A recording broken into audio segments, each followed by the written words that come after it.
संदीप ने अपनी माँ के कहने पर गांव में शादी कर ली थी। लड़की का नाम था सुनीता।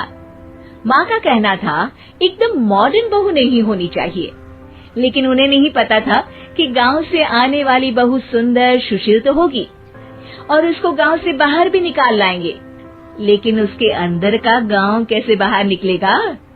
शादी के कुछ दिन बाद, माँ टिफिन तो देना जरा।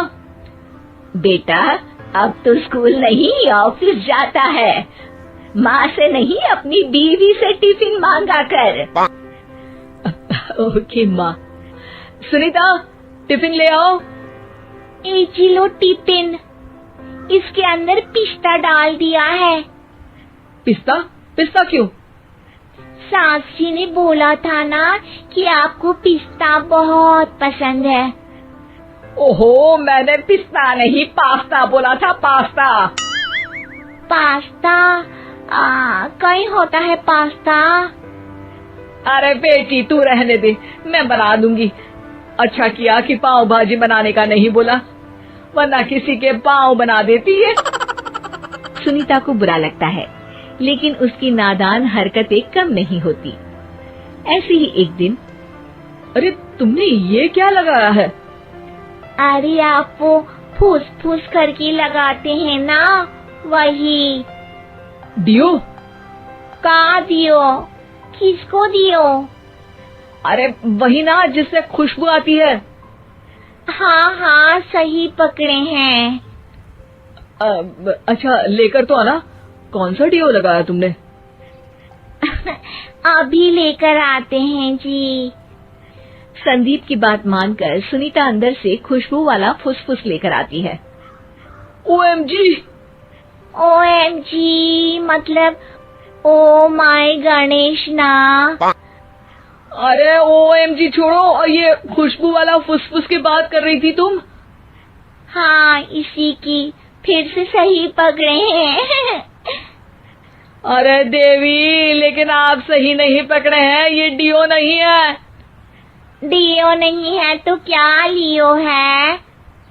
अरे ये रूम फ्रेशनर है, जिसको कमरे में छिड़कते हैं, खुद पर नहीं। कोई बात नहीं, माँ कहती थी आत्मा किराएदार है, शरीर एक किराए का कर्म। हम शरीर पे ये डाल लिए तो क्या फर्क पड़ जाएगा। अरे बहू, ओ बहू, मेरे लिए फल तो ले आ, फिर मैं बाजार जाऊंगी। सुनीता अपनी सास के लिए फल लेकर आती है। अरे बेटा, पपीता, तरबूज और सेब फल ऐसे कैसे खा लूं? काट कर तो ले आ। माँ जी, मेरे गांव में तो खेत से उठा के सीधा खा लेते हैं।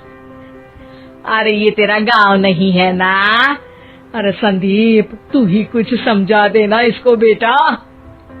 मैं कैसे समझाऊं माँ, ये तो माइक्रोवेव को भी भट्टी बोलती है। कल मैंने बोला हाय कैसी हो, तो बोलती है किसी को हाय नहीं लगानी चाहिए। अरे सुनीता, तेरा क्या होगा? अभी तो कैसे बताऊं माँ जी, अभी हम कुछ करेंगे फिर पता चलेगा क्या होगा, लड़का या लड़की। हे भगवान, कहाँ से आ गई है? रामपुर से जी, आप ही तो लेकर आए थे मुझे। अरे मुझे माफ कर दो। पहले कोई गलती तो करिए जी, आपकी तो सारी गलती माफ कर देंगे हम। हाँ अरे बहू, मेरी बात सुन। फल यानी कि फ्रूट जब भी लाए ना तो काट कर लाना, ठीक है? जी ठीक है माँ जी, फल यानी फ्रूट यानी काट के लाऊंगी। सुनीता रोज ही कोई ऐसी हरकत कर देती जिसकी वजह से उसे घर में दो बातें सुननी पड़ती। एक दिन, माँ, मेरे बॉस घर पर आने वाले हैं शाम को। उनका बर्थडे है, फैमिली साथ नहीं रहती उनके, तो यही पार्टी कर लेंगे। उनको अच्छा लगा तो शायद मेरा प्रमोशन भी हो जाएगा। मैं ना फ्रूट केक लाकर फ्रिज में रख दूंगी और तेरे साथ आज खाना मैं बनाऊंगी, ताकि जब साहब आए तो खाने में कोई गड़बड़ ना हो। शाम को जब सारी तैयारियां हो जाती है, संदीप के साथ बड़े साहब भी घर आते हैं। आप फ्रूट केक तो ले आना बहू, फिर खाना खाएंगे। अरे इस सब की क्या जरूरत थी, आपने बुलाया वही काफी है। सर, आपका परिवार शहर में नहीं है तो हम ही आपके परिवार जैसे हैं सर। इतने में ही सुनीता फ्रूट केक लेकर आती है और बड़े साहब की टेबल पर रख देती है, और जैसे ही केक के ऊपर का बॉक्स हटाती है, ओह, ये क्या है? केक तो कटा हुआ है, मैं तो ऐसा नहीं लाई थी। आप मुझे शाबाशी दे सकती है माँ जी, मैंने ही केक काट दिया। आपने कहा था ना, फल यानी फ्रूट यानी हमेशा काट के लाना, तो फ्रूट केक भी तो फ्रूट ही है ना, तो मैंने पहले ही काट लिया। हूँ ना मैं समझदार। अरे बहू, ये क्या किया? केक हमेशा वही काटता है जिसका जन्मदिन होता है। तुझे एक बात भी समझ नहीं आती, एक नंबर की बेवकूफ है। पूरा माहौल बिगड़ चुका था।